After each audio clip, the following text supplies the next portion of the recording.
So നമ്മൾ APGT 25ൻ്റെ classes തുടങ്ങുമ്പോൾ ആദ്യമേ തന്നെ എല്ലാവർക്കും ബെസ്റ്റ് വിഷസ് പറയുന്നു. നിങ്ങളെല്ലാവർക്കും തന്നെ APGT ഇപ്രാവശ്യത്തത് ക്രാക്ക് ചെയ്യാൻ സാധിക്കട്ടെ. സോ ഇതിനെല്ലാം നമ്മൾ ഇന്നിവിടെ ഒരു എന്താ പറയുക, ഒരു APGTയുടെ ക്ലാസ് എടുക്കാൻ തന്നെ കാരണമായ ഒരു വലിയ മനുഷ്യൻ്റെ ക്ലാസ്സിൻ്റെ കൂടെയാണ് നമ്മൾ ഈ ക്ലാസ്സസ് ഇന്ന് തുടങ്ങുന്നത്. അതിൽ തന്നെ എനിക്ക് വളരെയധികം സന്തോഷമുണ്ട്. പിന്നെ സാറിന് പ്രത്യേകം താങ്ക്സ് ആണ്. So going on to our classes, so we are starting with life history of Dr. Hahnemann. So ഇതിനകത്ത് നമ്മളിപ്പം ഇന്ന് കാണാൻ പോകുന്നതിനകത്ത് കണ്ടൻസ് എന്ന് പറയുന്നത് അദ്ദേഹത്തിൻ്റെ ഇൻട്രൊഡക്ഷൻ ഉണ്ടാവും, family, childhood, schooling, higher studies, medical practice, marriage, medical works, discovery, how homeopathy was discovered, his second marriage, death, and about the monuments.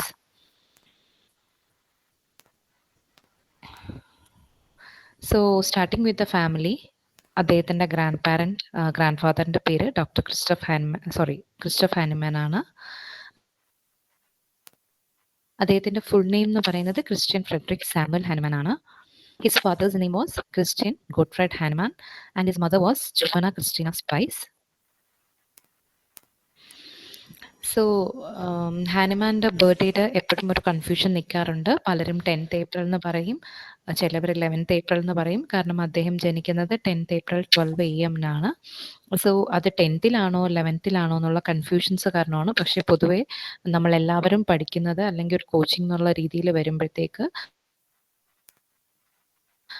Accepted ആയിട്ടുള്ള ഒരെണ്ണം എന്ന് പറയുന്നത് 10th April 1755 ആണ്. And his birth place was Mason, egg house അല്ലെങ്കിൽ corner house എന്നാണ് പറയുന്നത്. And his birth town Saxony and his country is Germany. അദ്ദേഹം ലുതേറിയൻ ഫെയ്ത്തിലോട്ട് baptised ആയത് 13th April അത് ചെയ്തത് ജെങ്കൻസ് എന്ന് പറഞ്ഞ ഒരു ഫാദറാണ്.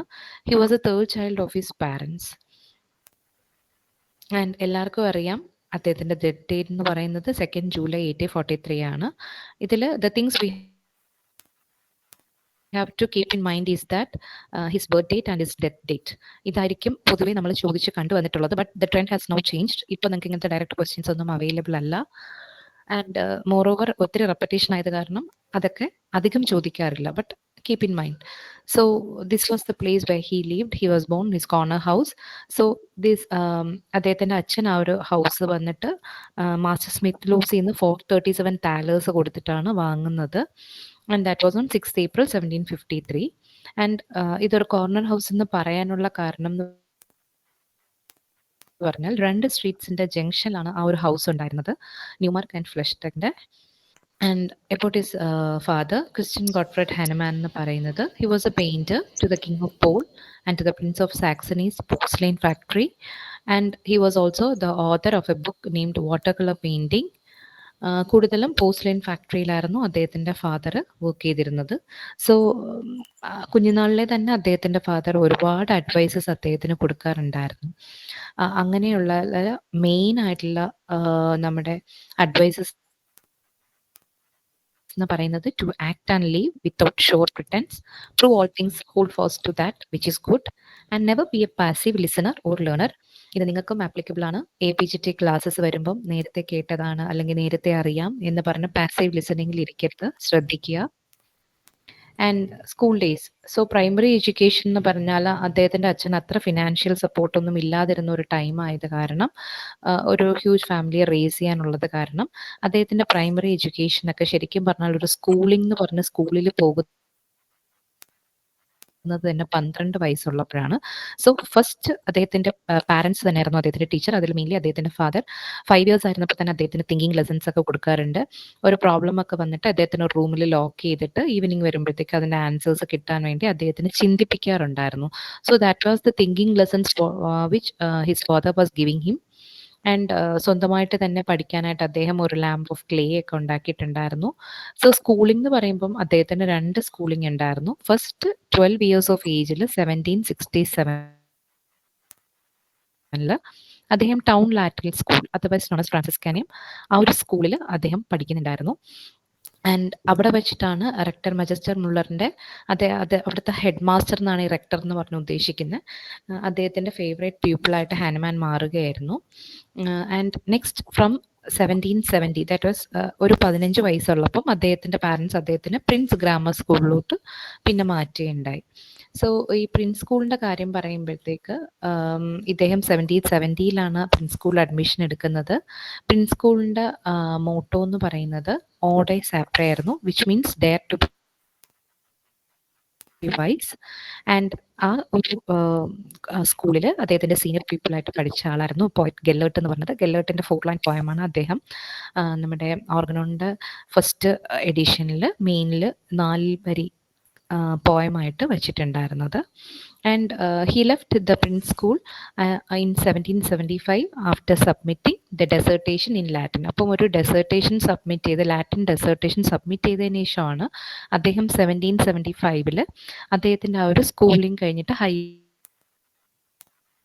എഡ്യൂക്കേഷനിൽ വേണ്ടിയിട്ട് ട്രൈ ചെയ്യുന്നത്. സോ അപ്പോഴവിടെ അദ്ദേഹം സബ്മിറ്റ് ചെയ്തിട്ടുണ്ടായിരുന്ന ലാറ്റിൻ ഡെസേർട്ടേഷൻ ആയിരുന്നു wonderful construction of the human hand. And higher സ്റ്റഡീസിൻ്റെ കാര്യം പറയുമ്പോൾ അദ്ദേഹം ഹയർ സ്റ്റഡീസിന് പോകുമ്പം he just had only 20 talers in his hand. അതായിരുന്നു അദ്ദേഹത്തിൻ്റെ ഫാദറിൻ്റെ കയ്യിൽ നിന്ന് അദ്ദേഹത്തിന് കിട്ടിയിട്ടുണ്ടായിരുന്ന ലാസ്റ്റ് കോൺട്രിബ്യൂഷൻ എന്ന് പറയുന്നത്. And he left his mason to enter the university of Leipzig. And he took with him only 20 talers, spare clothes and some papers and quill pens. So അവിടെ വെച്ചിട്ട് അദ്ദേഹത്തിൻ്റെ ഡെയിലി ആയിട്ടുള്ള ബ്രെഡ് ആൻഡ് ബട്ടർ ഏൺ ചെയ്യാനായിട്ട് അദ്ദേഹം കുറച്ച് classes കൊടുക്കുന്നുണ്ടായിരുന്നു ഒരു wealthy young Greek ബോയ്ക്ക്. അത് അദ്ദേഹം കൊടുത്തിരുന്നത് അദ്ദേഹത്തിൻ്റെ ഫ്രഞ്ച് ആൻഡ് ജർമ്മൻ ലാംഗ്വേജിലായിരുന്നു. ആൻഡ് ഫസ്റ്റ് ഇയറിൽ തന്നെ ഹാനിമാൻ ഒരു ലാറ്റിൻ പോയം എഴുതിയിട്ടുണ്ടായിരുന്നു. പ്രൊഫസർ സ്യൂണിനെ പ്രേസ് ചെയ്തിട്ടുണ്ട്. അദ്ദേഹം വഴിയിട്ടാണ് ശരിക്കും പറഞ്ഞാൽ കുറേ ലെക്ചേഴ്സ് അദ്ദേഹത്തിന് ഹാനിമാനിന് ഡിസ്ക്ലോസ്ഡ് ആയി കിട്ടിയിട്ടുണ്ടായിരുന്നത്. ആൻഡ് ഡോക്ടർ പോണർ അദ്ദേഹത്തിന് അന്നത്തെ ക്ലാസ്സസ് ഒക്കെ അറ്റൻഡ് ചെയ്യാനായിട്ട് ആ കാലഘട്ടത്തിൽ ക്യാഷ് പേ ചെയ്യേണ്ടി വരുമായിരുന്നു. അപ്പം അദ്ദേഹത്തിന് അത്രയും തന്നെ സാമ്പത്തികം ഇല്ലാത്തത് കൊണ്ടും വരെ സപ്പോർട്ട് ചെയ്യാനായിട്ട് പാരൻസിൻ്റെ കയ്യിൽ നിന്ന് മണി ഇല്ലാത്തത് കൊണ്ടും അതൊക്കെ മനസ്സിലാക്കിയിട്ട് ഡോക്ടർ പോണർ അദ്ദേഹത്തിന് ഫ്രീ ലെക്ചേഴ്സ് അറ്റൻഡ് ചെയ്യാനുള്ള ആക്സസ് കൊടുക്കുമായിരുന്നു. ഫ്രീ ആയിട്ടുള്ള ആക്സസ് കൊടുക്കും ലെക്ചേഴ്സ് അറ്റൻഡ് ചെയ്യാനായിട്ട്. ആൻഡ് ട്രാൻസ്ലേറ്ററി വർക്ക്സിൻ്റെ കാര്യം പറയുകയാണെങ്കിൽ സ്റ്റുഡൻറ് ടൈമിൽ അദ്ദേഹം മെയിനായിട്ട് നടത്തിയിട്ടുള്ള 4 ട്രാൻസ്ലേറ്ററി വർക്ക്സ് ആണ്. സ്റ്റെഡ്മൻ്റെ physiological experiments and observations with copper, Nugent's hydrophobia, Falconer's experiments with mineral waters and wombats and balls, new art of healing. ഇദ്ദേഹം യൂണിവേഴ്സിറ്റി ഓഫ് ലീപ്സിഗിൽ നിന്ന് ശരിക്കും പറഞ്ഞാൽ ശരിക്കും ഒരു സ്പ്രിങ്ങിൽ വിയന്നയിലോട്ട് പോവുകയാണ്. പക്ഷേ വിയന്നയിലോട്ട് മൂവ് ചെയ്യുന്ന ടൈമിൽ അവിടെ എന്തുകൊണ്ടാണ് മൂവ് ചെയ്യുന്നതെന്ന് വെച്ചാൽ ലീപ്സിഗിൻ്റെ യൂണിവേഴ്സിറ്റിയിൽ അദ്ദേഹത്തിൻ്റെ ക്ലിനിക്കൽ നോളജും പ്രാക്ടീസും വളരെ കുറവായിരുന്നു. So he wanted to gain more knowledge, he wanted to get enriched in knowledge. So he was moving to Vienna. ആ മൂവ് ചെയ്യുന്ന ടൈമിൽ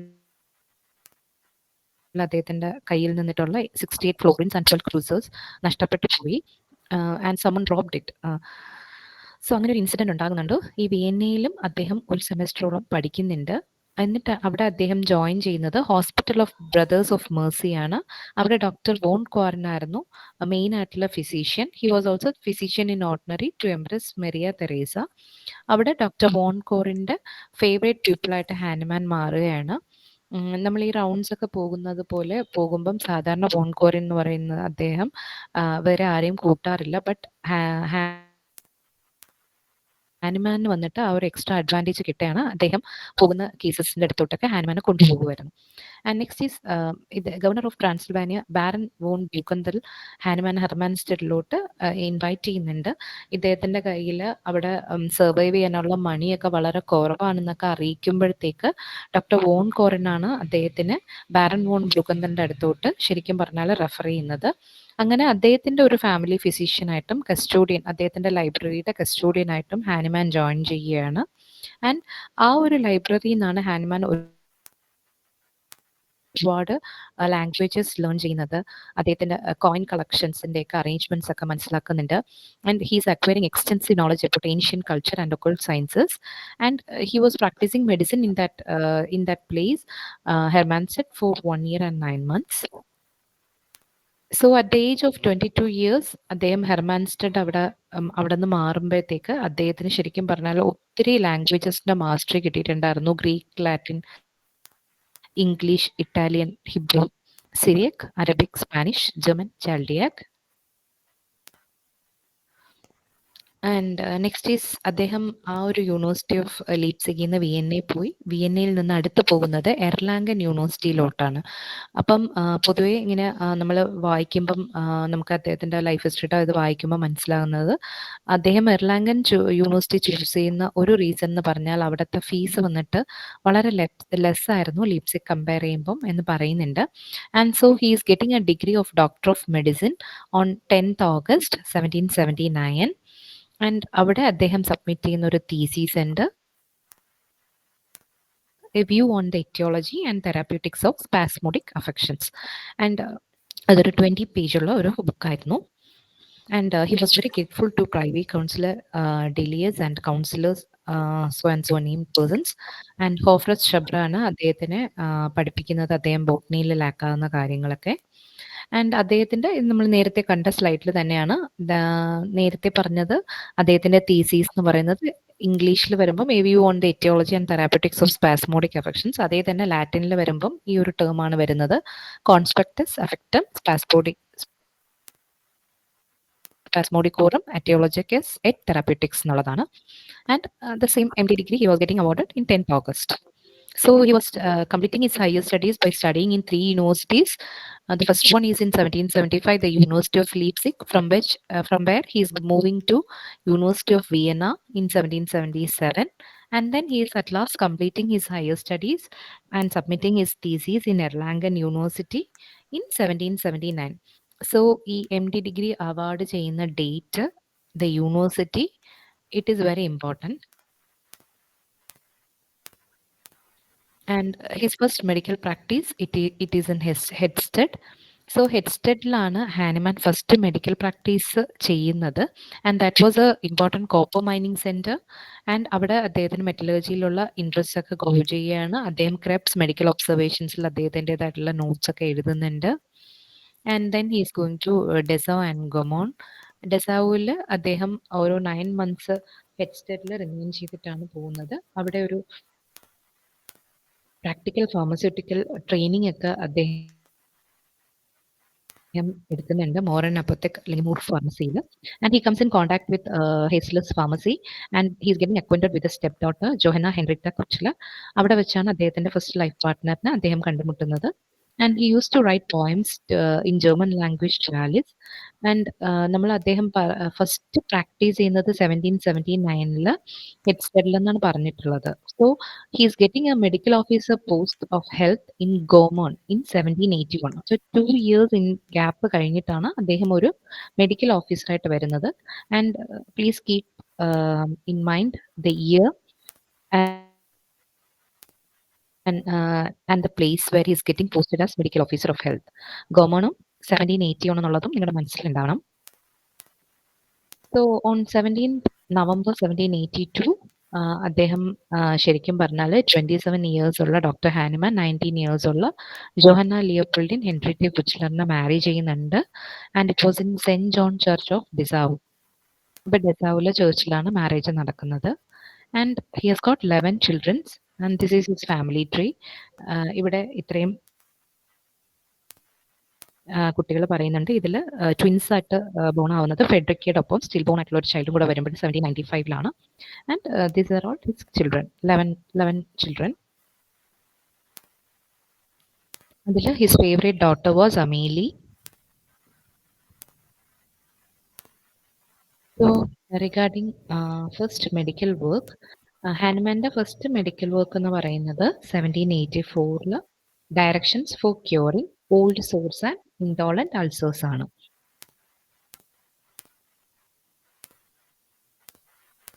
And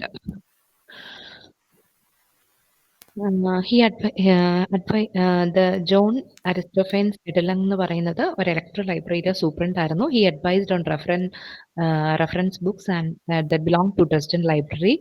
ഹാനിമാനിൽ കെമിസ്ട്രിയിലെ നോളജൊക്കെ അദ്ദേഹത്തിന്റെ ഫ്രണ്ട്ഷിപ്പ് വിത്ത് ലവോസിയർ ആയിട്ട് കാരണം ഇൻക്രീസ്ഡ് ആകുന്നുണ്ട്. and on the wine test for iron and lead എന്നുള്ളത് 1788 ഹാനിമാന്റെ ഒരു ക്ലാസിക്കൽ ആയിട്ടുള്ള ഒരു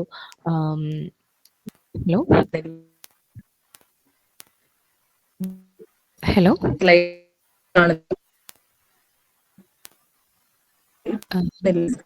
കാണുന്നില്ല സ്ലൈഡ് കാണുന്നില്ല. ഏത് സ്ലൈഡാണ് കാണാത്തത്? നിങ്ങള് കേൾക്കുന്നില്ല എനിക്ക്. ഏത് സ്ലൈഡാണ് പറഞ്ഞത്?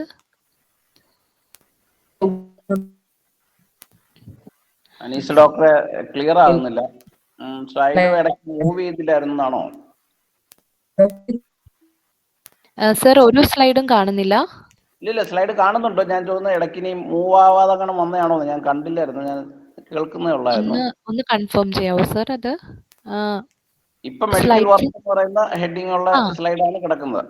അത് തന്നെയാണ് ഞാൻ പറഞ്ഞിട്ടുണ്ടായിരുന്നത്. അതാണ് ഞാൻ ചോദിച്ചതാണ്. അനീഷ് ഡോക്ടർ കുഴപ്പമില്ല, എന്തായാലും സ്ലൈഡ് മൂവ് ചെയ്യുന്നില്ല ഡോക്ടറെ. ഓക്കെ ആർക്കും കാണുന്നില്ല ഡോക്ടറെ? കുഴപ്പമില്ല, എനിക്ക് കാണുന്നില്ല. ഇനി എന്റെ നെറ്റിൽ ഇഷ്യൂ ആണോന്ന് അറിയില്ല, അതാ ഞാൻ പറയാണ്ടിരുന്നത്. ഹലോ, ആണോ? Okay doctor. യഥാർത്ഥത്തിൽ എന്റെ സ്ലൈഡ്സ് വിസിബിൾ ആണോ അല്ലേ എന്ന് കുറച്ചു പേരൊന്ന് പറയാവോ? വിസിബിൾ ആണോ? വിസിബിൾ ആണ് മാം. ഓക്കെ, കണ്ടിന്യൂ ചെയ്തോ ഡോക്ടർ, കുഴപ്പമില്ല. Okay fine. So 1788 ഹാനിമാൻ ഒരു new method for testing quality of good wine ചെയ്യുന്നുണ്ട്. പ്രഷ്യൻ ഗവൺമെന്റ് അത് ആ ടെസ്റ്റ് മാൻഡേറ്ററി ആക്കുന്നുണ്ട്. That was on the wine test for iron and lead ആണ്. And 1789 അദ്ദേഹം ഒരു ക്ലാസിക് ലവ് സ്റ്റോറി ട്രാൻസ്ലേറ്റ് ചെയ്യുന്നുണ്ട്, story of Abelard and Heloise. അത് sir Joseph പാരിങ്ടണിന്റെ ഒരു ബുക്കാണ്. അത് ഇംഗ്ലീഷിൽ നിന്ന് ജർമ്മനിലോട്ടാണ് അദ്ദേഹം മാറ്റുന്നത്. സോ ഈ ഒരു ടൈം being or 1789 എന്നുള്ള ടൈം എന്ന് പറയുന്നത് Hahnemann was moving with his family to Leipzig. And 1719 ഈ ഒരു ടൈം ബീങ്ങിലൊക്കെ അദ്ദേഹം ട്രാൻസ്ലേറ്ററി വർക്ക്സ് കുറേ ചെയ്യുന്നുണ്ടായിരുന്നു. So while he was translating one of the books of Dr. William Cullen, who was a Scottish physician. ആ ഒരു book translate ചെയ്യുമ്പോൾ treaties on മെട്രിമെഡിക്ക എന്നുള്ള book ഇംഗ്ലീഷിൽ നിന്ന് ജർമ്മനിലോട്ട് ട്രാൻസ്ലേറ്റ് ചെയ്യുമ്പോൾ അദ്ദേഹത്തിന് ചില കാര്യങ്ങൾ അതിനകത്തുള്ളത് അക്സെപ്റ്റ് ചെയ്യാൻ പറ്റുന്നില്ല. സോ ഇതൊരു 20 പേജസ് ആയിട്ട് അതിനകത്ത് ഒരു സിങ്കോണ ബാർക്ക് അല്ലെങ്കിൽ പെറൂവിയൻ ബാർക്കിനെ കുറിച്ചിട്ട് പറയുന്നുണ്ടായിരുന്നു. That was in the second volume of treatise on materia medica. And in page 108 it was telling about cinchona bark. And cinchona bark എന്ന് പറയുന്നത് അതിന്റെ ബിറ്റർനെസ് കാരണമാണ് ഫീവേഴ്സ് ക്യൂർ ചെയ്തതെന്ന് പറഞ്ഞിട്ടുള്ള ആ ഒരു വേർഡിങ്സ് ആണ് അദ്ദേഹത്തിന് പ്രശ്നം തോന്നുന്നത്. ആൻഡ് ആ ഒരു സിങ്കോണ ബാർക്കിന്റെ ഒരു പേരിന്റെ ബാക്കിലുള്ള ഹിസ്റ്ററി എങ്ങനെയാന്ന് വെച്ചാൽ വൈസ്രോയ് ഓഫ് പെറുവിന്റെ വൈഫായിരുന്ന ആ കൗണ്ടസിന് ഒരു ക്യൂർ കൊടുത്തിരുന്നത് ഈ സിങ്കോണയായിരുന്നു. So he was the one who introduce it in Europe. And അന്നത്തെ ടൈംസിൽ സൗത്ത് അമേരിക്കയിലെ നേറ്റീവ്സ് മലേറിയ ട്രീറ്റ്മെന്റിന് വേണ്ടിയിട്ടാണ് ഈ സിങ്കോണ യൂസ് ചെയ്തിരുന്നത്. So this was the book which Hanman was translating from English to German. എവിടേക്കും ഞാൻ ക്വസ്റ്റ്യൻസ് കണ്ടിട്ടുള്ളത് ഈ ഒരു ബുക്കിന്റെ translation from which language to which language കണ്ടിട്ടുണ്ടായിരുന്നു. So it was from English to German. So while translating the book, he came to read that it is a bitter taste of Singona that made it cure the intermittent fever. So he was disagreeing with this idea. അപ്പം അതിനേക്കാളും ഒത്തിരി തന്നെ bitter ആയിട്ടുള്ള കുറേ drugs അല്ലാതെ ഉണ്ട്, പക്ഷെ അവരൊന്നും ഈ ഫീവർ ക്യൂർ ചെയ്യുന്നില്ലല്ലോ എന്ന് പറഞ്ഞിട്ട് so he decided to experiment it on himself. He took the decoction of cinchona. അപ്പം ഡെക്കോഷൻ ഓഫ് സിങ്കോണയാണ് 4 grams twice daily ആണ് അദ്ദേഹം എടുത്തിട്ടുണ്ടായിരുന്നത്. So that is a question we frequently encounter. നമ്മുടെ APG PSCസിലൊക്കെ കുറച്ച് കാലഘട്ടങ്ങളായിട്ട് ചോദിക്കുന്ന എപ്പോഴും ഉള്ളത് that how many drams and how much time he has taken. And സിങ്കോണയുടെ ഡിക്കോഷനാണ് അദ്ദേഹം എടുക്കുന്നത്. He was surprised to feel the symptoms of intermittent fever and it went off when he discontinued its use. So what was the first symptom? എന്താ അത് വന്നിരുന്നതെന്ന് പറഞ്ഞാൽ feet and fingertips were at first becoming cold. So that was the first symptom what he felt when he was taking this Singona decoction. And then he is becoming languid and drowsy and his heart is beginning to palpitate, his pulse is becoming quick and hard, and there is trembling, there is prostration in all limbs, there is pulsation in head, and all the symptoms symptoms of intermittent fever is making its appearance. So these symptoms are lasting for 2 to 3 hours time he's taking the dose, and then it is going off, and again when he's repeating, all these things are coming back. So he started testing more drugs on himself and his friends, and he could see only one result, which was an unvarying result, that ആ ഡ്രഗിൻ്റെതായിട്ടുള്ള symptoms ഒക്കെ produced ആകുന്നുണ്ട്. So അങ്ങനെയാണ് അദ്ദേഹം drug പ്രൂവിങ്ങിലോട്ട് വരുന്നത്. ആ law of സിമിലേഴ്സിന്റെ ആ ഒരു പ്രോപ്പർട്ടീസിന്റെ ഐഡിയയിലോട്ട് അദ്ദേഹം എത്തുന്നത്. അതായത് specific properties of drug which can produce symptoms are capable of removing the symptoms too എന്ന് അദ്ദേഹം മനസ്സിലാക്കുകയാണ്. സോ അദ്ദേഹത്തിന്റെ കുട്ടികളെ വരെ അദ്ദേഹം എന്താ പറയുക പ്ലാന്റ്സ്, ഇങ്ങനെ മെഡിസിനൽ പ്ലാന്റ്സ് കളക്ട് ചെയ്യാനായിട്ട് സെൻഡ് ചെയ്യുന്നുണ്ട്. ആൻഡ് ഹെൻബിൻ സുമച്ച് ബെൽഡോണയൊക്കെയാണ് അദ്ദേഹം കൂടുതൽ ആ ടൈമിൽ കുട്ടികളെ വിട്ട് കളക്ട് ചെയ്തിട്ടുണ്ടായിരുന്നായിട്ട് പറയുന്നത് അദ്ദേഹത്തിന്റെ ലൈഫ് ഹിസ്റ്ററിയിൽ. And then he's getting elected as a member of Leipzig Economic City. He's again doing all the translatory works, Griggs's Advice to Female Sex, Arthur Young's Annals of Agriculture, Rigby's Chemical Observations of Sugar, Monroe's Chemico-Pharmaceutical Metromedica, Mettey's Essay on Pure Air. ഇങ്ങനെയുള്ള കുറേ books അദ്ദേഹം translate ചെയ്യാണ്. കൂടുതലും എന്തുകൊണ്ടാണ് അദ്ദേഹം ആ ടൈമിൽ translatory works ചെയ്യുന്നതെന്ന് വെച്ചാൽ, അദ്ദേഹത്തിന് ട്രീറ്റ് ചെയ്യുന്ന പേഷ്യൻസിന് അസുഖങ്ങളൊന്നും ക്യൂർ ആവുന്നില്ല, അത് വീണ്ടും വീണ്ടും റെക്കറൻസ് വരുന്നതുകൊണ്ട് അദ്ദേഹത്തിൻ്റെ സിസ്റ്റത്തിനോടുള്ള അദ്ദേഹത്തിൻ്റെ വിശ്വാസം പോയിട്ട് നമുക്ക് നല്ലതൊന്നും ചെയ്യാൻ പറ്റില്ലെങ്കിലും ബാക്കിയുള്ളവർക്ക് മോശമായിട്ടുള്ള കാര്യങ്ങളൊന്നും ചെയ്യാൻ പാടില്ല എന്നുള്ളത് കാരണം അദ്ദേഹത്തിൻ്റെ പ്രാക്ടീസ് അവിടെ നിർത്തിയിട്ട് ഫാമിലിയുടെ ബ്രെഡ് ആൻഡ് ബട്ടർ ഏൺ ചെയ്യാനായിട്ട് അദ്ദേഹം ട്രാൻസ്ലേഷൻസിലോട്ട് കൂടുതൽ തിരിയുന്ന ഒരു ടൈം പീരീഡും കൂടെയാണ് ഇത്. സോ then മെട്രിമെഡിക്ക ട്രാൻസ്ലേഷൻസ് നടക്കുന്നുണ്ട്. And he has translated 3 Metromedicas. 1790 Dr. William Cullen's treatise on Metromedica, 91 Monroe's Chemico-Pharmaceutical Metromedica, 1806 Albert von Haller's Metromedica. That was the last book which was translated by Hahnemann. So ഈ 3 Metromedicas ആണ് അദ്ദേഹം main ആയിട്ട് translate ചെയ്തിട്ടുള്ളത്. ഏറ്റവും last ആയിട്ടാണ് അദ്ദേഹം Albert von ഹാലേഴ്സ് മെട്രിമെഡിക്ക translate ചെയ്യുന്നത്. And 1792 അദ്ദേഹം on the preparation of globose salt എന്ന് പറഞ്ഞിട്ട്, according to the method of Ballen എന്ന് പറഞ്ഞിട്ട് ക്രിൽസ് കെമിക്കൽ അനാലിസിസിൽ പ്രസന്റ് ചെയ്യുന്നുണ്ട്. ഫ്രണ്ട് ഓഫ് ഹെൽത്ത് എന്ന് പറയുന്നത് നിങ്ങൾക്ക് എപ്പോഴും ക്വസ്റ്റ്യൻസ് കാണുന്നതാണ്. യൂഷ്വലി APGT ക്വസ്റ്റ്യൻസിനും നമ്മൾ UPSC സൈറ്റിലുള്ള ക്വസ്റ്റ്യൻസിലും ഓർഗനോണിൽ വരുന്നത് friend of health first volume second വോളിയത്തിൻ്റെ ഇയേഴ്സ് ചോദിക്കാറുണ്ട്. Friend of health first volume publish ചെയ്തത് 1792 സെക്കൻഡ് വോളിയം 1795 ഇത് വളരെയധികം റെപ്പറ്റേറ്റീവായിട്ട് ഫ്രീക്വൻ്റ്ലി ചോദിച്ചു കാണുന്ന ക്വസ്റ്റ്യൻ ആണ്. And in 1792 he is publishing the first volume of Friend of Health. And next is Duke Ernest von Sachsen of Gotha gave Dr. Hahnemann permission to run a hospital in his honey castle. And അവിടെ doctor Hahnemann വന്നിട്ട് treat ചെയ്യുന്നത് ക്ലോക്കൻബർഗിൻ്റെ ഒരു treatment ഉണ്ട്. അദ്ദേഹത്തിന് ടാറ്റാറെമിറ്റിക്കിൻ്റെ 25 grains വെച്ചിട്ടാണ് cure ചെയ്യുന്നത്. And he received a fee of 1000 hallers for it. അതിന് ഒരുപാട് ക്രിറ്റിസിസംസ് ഒക്കെ ഹാനിമാൻ അഗെയിൻസ്റ്റ് വന്നിട്ടുണ്ടായിരുന്നു. In 1794 there is death of Hahnemann 6th child, that is he second son, that is Ernest. അദ്ദേഹത്തിൻ്റെ മുള്ളസനിലുള്ള ജേർണിയിലിടയിൽ അദ്ദേഹത്തിൻ്റെ സണ്ണ് അദ്ദേഹത്തിന് നഷ്ടപ്പെടുകയാണ്, who was less than 3 months old.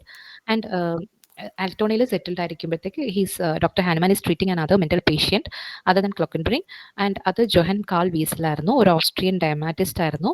But അദ്ദേഹത്തിന് ക്യൂർ ചെയ്യാനും അവിടെ ട്രീറ്റ്മെൻറ്റ് ചെയ്യാനും പറ്റത്തില്ല. ഹാനിമാൻ്റെ എപ്പോഴത്തെ ട്രീറ്റ്മെൻറ്റ് രീതി എന്ന് പറഞ്ഞാൽ അന്നത്തെ ടോർച്ചറസ് ആയിട്ടുള്ള ട്രീറ്റ്മെൻറ്റ് ഒന്നുമില്ലാതെ ഫ്രീ ആയിട്ട് ഒബ്സർവ് ചെയ്യാൻ വിട്ടിട്ട് അദ്ദേഹം ഒബ്സർവ് ചെയ്തതിന് ശേഷം അദ്ദേഹം മെഡിസിൻ കണ്ടുപിടിക്കായിരുന്നു ചെയ്തിരുന്നത്. But he couldn't treat this Johann Carl Wiesel due to the violence. And 1796 കോണിങ്സ് ലെറ്ററിൽ വെച്ചിട്ട് അദ്ദേഹം essay on new principle for ascertaining the curative power of drugs and some examinations of previous principles ചെയ്യുന്നുണ്ട്. This was the first essay by Hahnemann in Hugh Flint's journal, and last one was in 1808 prophylactic for scarlet fever. ഇതിൽ 1796 ഈ essay ഭയങ്കര important ആണ്, ഒരുപാട് പ്രാവശ്യം ചോദിക്കുന്നുണ്ട്. And in 1796, that is the birth year of homeopathy, where Hahnemann first uses the word similia similibus. 1801, he's finding the first preventive medicine. Hahnemann discovered belladonna as prophylactic against the epidemics of scarlet fever. So അത് അദ്ദേഹം പ്രൊഫൈലൈറ്റിക് ആയിട്ട് ഒരു scarlet ഫീവറിന്റെ ഔട്ട്ബ്രേക്കിൽ എങ്ങനെയാണ് discover ചെയ്തതെന്ന് പറയുന്നുണ്ട്. 4 കുട്ടികളുള്ള ഒരു ഫാമിലിയിൽ 3rd ചൈൽഡിന് ഇല്ലായി. സാധാരണ 4th ചൈൽഡാണ് എപ്പോഴും ഇല്ലായിട്ട് വരുന്നത്. ബട്ട് ആ കുട്ടി ഫിംഗറിന്റെ ഒരു അഫക്ഷന് വേണ്ടിയിട്ട് ബെൽ ഡൗൺ എടുക്കുന്നുണ്ടെന്ന്. So he was getting protected in some way. So അങ്ങനെയാണ് അദ്ദേഹത്തിന് അത് സ്ട്രൈക്ക് ചെയ്യുന്നത്. ആൻഡ് അറ്റ് ദാറ്റ് ടൈം അതേപോലെ തന്നെ ഒരു 8 കുട്ടികളുള്ള ഒരു ഫാമിലിയിൽ വരുമ്പോഴത്തേക്ക് അതിൽ 3 കുട്ടികൾ ഓൾറെഡി ഇൻഫെക്റ്റഡ് ആയിരിക്കും സ്കാർലറ്റ് ഫീവർ കാരണം. ആൻഡ് ഹാനിമാൻ ഒരു ടെസ്റ്റിംഗ് എന്നുള്ള ലെവലിൽ ബാക്കിയുള്ള കുട്ടികൾക്ക് ഇതുപോലെ ബെലഡോണ കൊടുത്തിട്ട് they get protected from getting affected from scarlet fever. അങ്ങനെയാണ് അദ്ദേഹം ബെലഡോണ എന്നുള്ള ഒരു പ്രൊഫൈലക്റ്റിക്കിലോട്ട് എത്തുന്നത്. And then it is the wandering years from 1793 to 1805. He's been continuously in wandering. And 1805, 1811 അദ്ദേഹം ടോർഗിലായിരുന്നു. അവിടെ വെച്ചായിരുന്നു നമ്മുടെ ഫസ്റ്റ് എഡീഷൻ ഓഫ് ഓർഗനോൺ ഒക്കെ വരുന്നത്. 1811 തൊട്ട് 21 വരെ അദ്ദേഹം ലീപ്സിക്കിലായിരുന്നു. And he visited Leipzig for 5 times. ആദ്യം പഠിക്കുന്ന സ്കൂൾ ഡേയ്സിൽ ഹാനിമാന്റെ അച്ഛൻ ഹാനിമാനെ സ്കൂളിൽ നിന്ന് ഫീസ് ഒന്നും പേ ചെയ്യാൻ പറ്റാത്തത് കാരണം ഗ്രോസറി സ്റ്റോറിൽ കൊണ്ടാക്കുന്നുണ്ട്. അവിടെ നിന്നും ഹാനിമാൻ തിരിച്ചു വന്നിട്ടാണ് വീണ്ടും പഠിത്തമൊക്കെ കണ്ടിന്യൂ ചെയ്യുന്നത്. അദ്ദേഹത്തിന്റെ സ്കൂളിൽ നിന്ന് അദ്ദേഹത്തിന് ഫീസ് ഒന്നും വാങ്ങാതെയാണ് പിന്നെ അവർ പഠിക്കാൻ അനുവദിച്ചിരുന്നത്. So likewise first time he's visiting Leipzig as an assistant to a grocer, and second to study in Leipzig University at the age of 20 years, and then as a struggling doctor at 34 years, and then as a physician who is admired and attacked in 56 years, and first homeopathic hospital visit ചെയ്യാനാണ് last time അദ്ദേഹം ലീപ്സിക്കിലോട്ട് പോകുന്നത്. So 5 times he has visited Leipzig. And അദ്ദേഹത്തിന്റെ medical വർക്ക്സിനെ പറ്റി പറയുമ്പം 1805 ടോർക്കിൽ വെച്ചിട്ട് Aesculapius imbalance, medicine of experience, ഫ്രാഗ്മെന്റാ ടി വെർബിൾസ് ആൻഡ് ഫ്രാഗ്മെന്റയിൽ 27 മെഡിസിൻസ് ആണുള്ളത്. ആൻഡ് നെക്സ്റ്റ് ഈസ് 1810 നമുക്കറിയാം അദ്ദേഹം ഓർഗനോൺ ഡേ രാഷണൽ ഹെൽത്തിന്റെ ഒരു ഓർഗനോൺ ഓഫ് രാഷണൽ ഹീലിംഗ്, അത് അർണോൾഡ് ഓഫ് ഡ്രെസ്ഡൻ ആണ് പബ്ലിഷ് ചെയ്യുന്നത്. അതിനകത്താണ് ഗെല്ലറിന്റെ 4 ലൈൻ പോയം കോട്ട് ചെയ്യുന്നത്. ആൻഡ് ഈ ഓർഗനോൺ അഗെയിൻസ്റ്റ് ഒത്തിരി അറ്റാക്സ് വന്നിട്ടുണ്ട്. ആന്റി ഓർഗനോൺ എന്ന് പറഞ്ഞ ബുക്ക് ഹീൻറോത്ത് 1810 എഴുതുന്നുണ്ട്. A.F. ഹെക്കർ വന്നിട്ട് ഒത്തിരി അറ്റാക്ക് ചെയ്യുന്നുണ്ട്. ഒരുപാട് ട്രാൻസ്ലേഷൻസ് അണ്ടർഗോ ചെയ്യുന്നുണ്ട് ഓർഗനോൺ. ദെൻ മെട്രിമെഡിക്ക പ്യൂറ 1811 തൊട്ട് 21 വരെ പറയുന്നുണ്ട്. അതിന്റെ 6 volumes ഉണ്ട്. ഇയേഴ്സ് 1811, 16 2 volumes വരുന്നുണ്ട്. 18, 19 and 21 ആൻഡ് 1812 ഡെസേർട്ടേഷൻ ഓൺ ഹെലിബോഡിസ്മസ് വെറൈറ്റം, വെറൈറ്റാൽബിനെ കുറിച്ചുള്ള ഡെസേർട്ടേഷൻ അദ്ദേഹം ചെയ്യുന്നുണ്ട്. ആൻഡ് പ്രൂവേഴ്സ് യൂണിയൻ ഇത് അദ്ദേഹം കോയിൻ ചെയ്ത ടേം അല്ല, അദ്ദേഹത്തിന്റെ പ്രൂവിംഗ് ആയിട്ടുള്ള യൂണിറ്റിൽ ഇത്രയും പേര് ഉണ്ടായിരുന്നു. അദ്ദേഹത്തിന്റെ കൂടെ മെഡിസിൻസ് ഒക്കെ പ്രൂവ് ചെയ്യാനും അദ്ദേഹത്തിനെ ഹെൽപ്പ് ചെയ്യാനും. സ്റ്റാഫിനൊക്കെ വളരെയധികം ഇമ്പോർട്ടൻസ് ആണ് അദ്ദേഹത്തിന്റെ ലൈഫ് ഹിസ്റ്ററിയിൽ പറയുന്നത്. Stapf, Bruce, Hornburg, Wislicenus, Teuthorn, Herrmann, E Ruckert, L Ruckert, Langhammer, Hartmann and Franz. ഇതായിരുന്നു മെയിൻ ആയിട്ടുള്ള ഒരു 11 പേര് അദ്ദേഹത്തിന്റെ പ്രൂവറിന്റെ യൂണിയനിലുള്ളത്. ആൻഡ് ദെൻ അതർ പ്രൂവേഴ്സിൽ ജോന്ന ഹെൻറിക്ക് കിച്ച്ലർ ഉണ്ടായിരുന്നു. അദ്ദേഹത്തിന്റെ 2 ഡോട്ടേഴ്സ് ഉണ്ടായിരുന്നു, സൺ ഉണ്ടായിരുന്നു, സൺ ഇൻ ലോ ഉണ്ടായിരുന്നു. And there were some other persons like Dr. Becker, Harnisch, Schmier, Wagner, Wesnell, Caspen, Urban and Adam. And അദ്ദേഹം ഒരു വെറൈട്രാൽബിന്റെ ഒരു മെഡിക്കൽ ഹിസ്റ്റോറിക്കൽ ഡെസേർട്ടേഷൻ എന്തിനാ സബ്മിറ്റ് ചെയ്തതെന്ന് പറഞ്ഞാൽ അദ്ദേഹത്തിന് ശരിക്കും പറഞ്ഞാൽ ഗ്രാജുവേറ്റ് ഫിസിഷ്യൻസിന് വേണ്ടിയിട്ട് ഒരു ഇൻസ്റ്റിറ്റ്യൂഷൻ തുടങ്ങണമായിരുന്നു. സോ അന്ന് അദ്ദേഹം അതിന് വേണ്ടിയിട്ട് ഒരു തീസിസ് സബ്മിറ്റ് ചെയ്തതിന് ശേഷമാണ് അദ്ദേഹത്തിന് അങ്ങനെ ക്ലാസ്സുകളൊക്കെ എടുക്കാൻ പറ്റുന്നത്. So that is the reason why ഒരു 1812 അദ്ദേഹം ഈ ഒരു medical historical dissertation on helleborism of ancient വെറൈറ്റാൽബ് എന്ന് പറഞ്ഞിട്ട് ഒരു ലാറ്റിൻ തീസിസ് സബ്മിറ്റ് ചെയ്തത്. And he was submitting that in 26 June 1812. ഇദ്ദേഹത്തിന്റെ ഒരു ഇൻസ്റ്റിറ്റ്യൂട്ട് എന്ന് പറയുന്നത് അദ്ദേഹം ലീപ്സിക്കിലാണ് സ്റ്റാർട്ട് ചെയ്യുന്നത്. And institute for graduate physicians എന്നായിരുന്നു. അതൊരു 6 month കോഴ്സാണ്. സോ വീക്ക്ലി 2 lectures അദ്ദേഹം ചെയ്യുന്നുണ്ടായിരുന്നു. It was on Wednesdays and Saturdays from 2 to 3 o'clock afternoon ടൈമിൽ. ആൻഡ് ഈ ഒരു 1812 തുടങ്ങുന്ന ഇദ്ദേഹത്തിന്റെ ഈ ഒരു ഇൻസ്റ്റിറ്റ്യൂട്ട് എന്ന് പറഞ്ഞാൽ അദ്ദേഹം 1821 വരെ കണ്ടിന്യൂ ചെയ്യുന്നുണ്ട്. And so he has got 3 dissertations. That is one, the wonderful construction of human hand, and on a view on etiology and therapeutics of spasmodic affections in 1779, and in 1812 a medical historical dissertation on the Helleborismus of ancients. അങ്ങനെ 3 dissertations അദ്ദേഹം publish ചെയ്യുന്നുണ്ട്. And 1819 ഹാനുമാൻ against ഒരുപാട് complaints അപ്പോത്തക്കറീസ് ഒക്കെ ചെയ്യുന്നുണ്ട്, അദ്ദേഹം ഓണായിട്ട് medicines dispense ചെയ്യുന്നത് കൊണ്ട്. So in 15th March അദ്ദേഹത്തിന് ഒരു കൗൺസിൽ ഫോർബിഡാണ് ഇനി മെഡിസിൻസ് ഒന്നും ഡിസ്പെൻസ് ചെയ്യാൻ പാടില്ലെന്ന് പറഞ്ഞിട്ട്. ആൻഡ് 30th November അദ്ദേഹം ശരിക്കും തിരിച്ചൊരു ഓർഡർ കിട്ടുന്നത് മെഡിസിൻസ് ഡിസ്പെൻസ് ചെയ്യാൻ പറ്റുമെന്ന് പറഞ്ഞിട്ട്. ആൻഡ് ആ ടൈമിൽ അദ്ദേഹത്തിന്റെ അഗെയിൻസ്റ്റ് ഇൻജസ്റ്റിസ് ആണ് നടന്നതെന്ന് പറഞ്ഞിട്ട് അദ്ദേഹത്തിന് ഹെൽപ്പ് ചെയ്യാനും അതിന് അഗെയിൻസ്റ്റ് പ്രൊട്ടസ്റ്റ് ചെയ്യാനായിട്ട് ഒരു 40 സിറ്റിസൺസ് ഒക്കെ കോർട്ടിൽ പ്രൊട്ടസ്റ്റ് ചെയ്യുന്നുണ്ട്. അതിന്റെ കൂടെ ഡോക്ടർ വോക്മാനും ഡോക്ടർ ലിൻഡർ അദ്ദേഹത്തിന്റെ ഫ്രണ്ട്സും ഉണ്ടായിരുന്നു. ആൻഡ് നൗ മെഡിക്കൽ വർക്ക്സ് ആണ്, ഒത്തിരി ഇമ്പോർട്ടൻസ് ഉള്ള അദ്ദേഹത്തിന്റെ കുറച്ച് മെഡിക്കൽ വർക്ക്സ് ആണ് പറയുന്നത്. 1786 on poisoning by arsenic, its treatment and forensic detection. 1809 Instructions for Surgeons on Venereal Diseases. 1790 a method of checking salivation and destructive method of McRae. 1792 Friend of Health ഉണ്ട്. 1795 Friend of Health and on Crustal Lactae എന്ന് പറഞ്ഞിട്ട് ഒരു book ഉണ്ട്, ഒരു essay ഉണ്ട് അദ്ദേഹത്തിന്റെ. അതിൽ hepar സൾഫ് use ചെയ്ത് ട്രീറ്റ് ചെയ്യുന്ന കാര്യമൊക്കെ അദ്ദേഹം പറയുന്നുണ്ട്. ആൻഡ് 1796 നിങ്ങൾക്കറിയാം ഇമ്പോർട്ടൻ്റ് ആയിട്ടുള്ള ഒരു എസ്സേ ആണ്. And 1797 a case of rapidly cured polycythemia. 1798 antidote to heroic vegetable substances. ഇതിൽ 1796, 1792 Friend of Health and 1795 Volume 1 and Volume 2 ആണ്. 1792 Volume 1, 1795 Volume 2 of Friend of Health important ആണ്. 1796 Essay on New Principles important ആണ്, ചോദിച്ചു കണ്ടിട്ടുള്ളതാണ് years ഒക്കെ. And on effects of coffee ചോദിച്ചു കണ്ടിട്ടുണ്ട്. 1803 effects of coffee വരുന്നത്.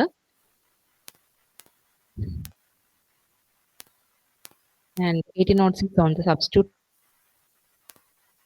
of Syngona. 1806 objection to the proposed substitute for Syngona. And 1805 medicine of experience നിങ്ങൾക്ക് എല്ലാവർക്കും അറിയാം. And 1808 on the present bond of foreign medicine on the substitute for foreign drug on the value of speculative systems of medicine എന്ന് പറയുന്നുണ്ട്. നോട്ടാ bin for my reviewers എന്ന് പറയുന്ന അദ്ദേഹം 1817 ഒരു essay ആണ്. ആൻഡ് ഇത് നിങ്ങൾക്ക് എല്ലാവർക്കും അറിയാം, നമ്മൾ ആദ്യം ഫസ്റ്റ് ഇയർ VHMS തൊട്ട് ഫൈനൽ ഇയർ വരെ പഠിക്കുന്നതാണ്. നമ്മുടെ 6 എഡീഷൻസിൻ്റെയും ഇയേഴ്സ് ആണ്. First edition 1810, second 1819, third 1824, fourth 1829, fifth 1833 and sixth edition 1921.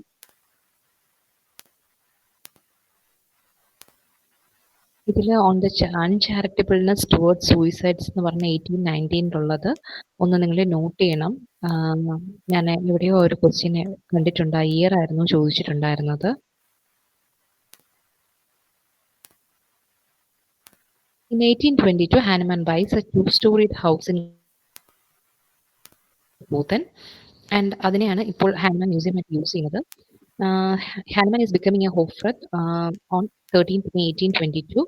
First homeopathic journal by Ernest Staff was in 1822. Archive എന്നായിരുന്നു പേര്. ഈ ഫസ്റ്റ് ജേർണൽ ആരാണെന്നുള്ളത് ഇമ്പോർട്ടൻ്റ് ആണ്, സ്റ്റാഫ് ആണ്. ആൻഡ് ജേർണലിന്റെ പേരും ഇമ്പോർട്ടൻ്റ് ആണ്. And Hahnemann's Jubilee celebration 10th August 1829. അദ്ദേഹത്തിന്റെ first അദ്ദേഹം ചെയ്യുന്ന ഫസ്റ്റ് ഡിഗ്രി 10th August 1779 അതിന് 50 years വരുമ്പോഴത്തേക്ക് അദ്ദേഹത്തിന്റെ ഒരു ജൂബിലി സെലിബ്രേഷൻ വരുന്നുണ്ട്. അവിടെ വെച്ചിട്ട് ഓർഗനോന്റെ 4th എഡിഷന്റെ പബ്ലിക്കേഷനും ഈ സെയിം ഇയറിലാണ് വരുന്നത്. ലെസർ റൈറ്റിംഗ്സ് പബ്ലിഷ് ചെയ്യുന്നുണ്ട്. അദ്ദേഹം ഡോക്ടർ മുൾബിൻ ഡൊണേറ്റ് ചെയ്യുന്നുണ്ട്. 1250 thalers ഒരു ഹോസ്പിറ്റൽ ബിൽഡ് ചെയ്യാനായിട്ട് കൊടുക്കുന്നുണ്ട്. അദ്ദേഹത്തിന് ലെറ്റർ ഓഫ് അപ്രീസിയേഷൻ കുറെ എമിനന്റ് പേഴ്സണാലിറ്റീസ് നിന്ന് വരുന്നുണ്ട്. ആൻഡ് അതിനുശേഷം ഹാനുമാന്റെ വൈഫൊക്കെ 1830 ആകുമ്പോൾ വയ്യാതായി മരിക്കുന്നുണ്ട്. ആൻഡ് ഹാനുമാനിന് അറിയാമായിരുന്നു വൈഫ് കുറച്ച് ദിവസം കൂടെ കാണത്തുള്ളൂ. ആ സമയത്ത് ഹാനുമാനും ഹെൽത്തിൻ്റെതായിട്ടുള്ള കുറേ ഇഷ്യൂസ് ഉണ്ടായിരുന്നു. But in spite of all those issues അദ്ദേഹത്തിന്റെ വൈഫിന് ഡെയിലി ഇപ്പോൾ കാണാനായിട്ട് അദ്ദേഹം ശ്രമിക്കാറുണ്ടായിരുന്നു. ആൻഡ് അന്നത്തെ കാലത്ത് ഹാനിമാന് തന്നെ അറിയായിരുന്നു വൈഫിന്റെ ചെസ്റ്റ് കഞ്ചഷൻ കാരണം പുള്ളിക്കാരത്തി അധികം നാൾ സർവൈവ് ചെയ്യില്ല എന്നുള്ളത്. ആൻഡ് സെക്കൻഡ് മാരേജ് എന്ന് പറയുന്നത് മാഡം മെലനി ഡി ഹെർഫിലിയോ ആയിട്ടായിരുന്നു 18 ജാനുവരി 1835. ഈ ഒരു മാരേജിന്റെ ടൈം എന്ന് പറയുമ്പോൾ ഹാനിമാൻ ഒരു 80 ഇയേഴ്സ് ഓൾഡ് ആകുന്നുണ്ട്. മെലനി എന്ന് പറയുന്നത് ഒരു 30 ഇയേഴ്സ് ആയിട്ടുള്ള ഒരു ലേഡി ആയിരുന്നു. ആദ്യമായിട്ട് മെലനി ഹാനിമാനെ കാണാൻ പോകുമ്പം ഒരു ഡിസ്ഗൈസ് ആയിട്ട് ഒരു മെയിൽ എന്നുള്ള രീതിയിലാണ് പോകുന്നത്. And important mental characteristics of doctor Hahnemann: indomitable perseverance, conscientiousness and immense industries, goodness of heart and generosity. ഈ സർക്കാർ ബുക്കിൽ ലാസ്റ്റ് ഭാഗത്ത് നമുക്കിത് വായിക്കാൻ പറ്റും. And next coming is the death of the master. So the great master Dr. Hahnemann dies on July 2nd, 1843 at 5 a.m. So death വരുമ്പോൾ അദ്ദേഹത്തിന്റെ age 88 years 2 months and 22 days. അത് ചോദിച്ചു കണ്ടിട്ടുണ്ട് പണ്ട് എപ്പോഴോ. ഇപ്പം അങ്ങനെ റീസെന്റ് ഇതൊന്നും കാണുന്നില്ല ഇങ്ങനത്തെ questions. He died of bronchitis which attacked every spring since 1830. And ഹാൻമാന്റെ ബോഡി എംബാം ചെയ്തത് ഗണ്ണറിലാണ്. And on the third day after his death, his painting was drawn by the Dutch painter Butterworth, and on it request, that is Madam Melanie's request, with the caption "Hahnemann in his coffin." അദ്ദേഹം മരിച്ചു കഴിഞ്ഞതിന് ശേഷം ഹാനിമാന്റെ wife പോലീസിനോട് request ചെയ്യുന്നത് 14 to 21 days അദ്ദേഹത്തിന്റെ body bury ചെയ്യുന്നതിന് മുമ്പേ സൂക്ഷിക്കണം എന്നുള്ളതാണ്. ആൻഡ് അദ്ദേഹം മരിക്കുമ്പോഴത്തേക്ക് അദ്ദേഹത്തിന്റെ ഡെത്ത് സർട്ടിഫിക്കറ്റ് ചെയ്യുന്നത് ഡോക്ടർ ജാറാണ്. സോ മരിച്ചു കഴിഞ്ഞ് 9 ദിവസം കഴിഞ്ഞ് ജൂലൈ 11th അദ്ദേഹം മോണ്ട് മാർട്രെ സെമിത്തേരിയിൽ ശരിക്കും പറഞ്ഞാൽ ബറീഡ് ആകുന്നത്. അദ്ദേഹത്തിന്റെ ഗ്രേവ് നമ്പർ എന്ന് പറഞ്ഞാൽ 8 ആയിരുന്നു. മെലനീനെ ബറി ചെയ്തിട്ടുള്ളത് ഗ്രേവ് നമ്പർ 9ലാണ്. And later from there he was buried to famous Pere Lachaise cemetery. അത് എന്തുകൊണ്ടാന്ന് വെച്ചാൽ ഓൾറെഡി തന്നെ ആ ഗ്രേവിനകത്ത് വേറെ 2 ബോഡീസ് ഉണ്ടായിരുന്നു. അതിന്റെ കൂടെയാണ് ഹാനിമാനെ പിന്നെയും ആ ഒരു ഗ്രേവ് നമ്പർ 8ലോട്ട് ബറി ചെയ്യുന്നത്. So that was the reason. അതിനുശേഷം കുറച്ച് വർഷങ്ങൾക്ക് ശേഷം എല്ലാവരും റേസ് ചെയ്തിട്ട് അദ്ദേഹം അവിടെ എല്ലാം അറസ്റ്റ് ചെയ്യേണ്ടതെന്ന് പറഞ്ഞിട്ടാണ് പിന്നെ ഈ പെരിലഷേസ് സെമിത്തേരിയിലോട്ട് വരുന്നത്. ആൻഡ് അദ്ദേഹത്തിന്റെ ടോംബിൽ ഇൻസ്ക്രൈബ് ചെയ്തിരുന്നത് നോൺ ഇനൂട്ടിലിസ് വിക്സി ആണ്. അദ്ദേഹം മരിക്കുന്നതിന് മുന്നേ അദ്ദേഹത്തിന്റെ ടോംബിൽ വയ്ക്കാൻ വേണ്ടിയിട്ട് അദ്ദേഹം തന്നെ എഴുതിയതായിരുന്നു ഈ വാക്കുകൾ: "I have not lived in vain." So he was cremated after 9 days at Montmartre Cemetery, grave number 8. And അദ്ദേഹത്തിന്റെ ലാസ്റ്റ് ജേർണിയിൽ അദ്ദേഹത്തിന്റെ widow doctor Amelie, son Leopold, lately distant relative of Melanie and few servants ആയിരുന്നു ഉണ്ടായിരുന്നത്. And reburial, it was happening on May 24th, 1898, and his body was exhumed and reburied in Père Lachaise Cemetery. അതിൽ ഒരു beautiful ആയിട്ടുള്ള ഒരു monument ആയിട്ട് 1900 build ചെയ്തിട്ടുണ്ടായിരുന്നു. And അതിന്റെ മിഡിലായിട്ട് ഒരു ഇൻസ്ക്രിപ്ഷൻ കൊടുക്കുന്നുണ്ട്: "Hahnemann the founder of homoeopathy, his birth date and death date." And second inscription എന്ന് പറയുന്നത് ഈ നോൺ ഇനൂട്ടിലിസ് വിക്സി ആയിരുന്നു. That is "I have not lived in vain" എന്നുള്ളത്. ഇതാണ് അദ്ദേഹത്തിന്റെ പെരില കേസിലെ സെമിത്തേരിയിൽ അവളെ കാണാൻ പറ്റുന്ന നമ്മുടെ photo. And this is Washington DC-യിൽ ലീപ്സിഗില് റിച്ചാർഡ് വാഗ്നർ സ്ക്വയറിൽ അദ്ദേഹത്തിൻ്റെത് മോണുമെന്റ് ആണ്. പോത്തൻ, Brazil, Lutz hospital. And this was the bust which was given by Dietrich on Hahnemann 60th birthday. ഇത് ഹാനിമാൻ്റെ ഇന്ത്യൻ ഗവൺമെന്റ് ഇറക്കിയിട്ടുള്ള സ്റ്റാമ്പാണ്. And these were the references which I have taken. So that's it. Thank you.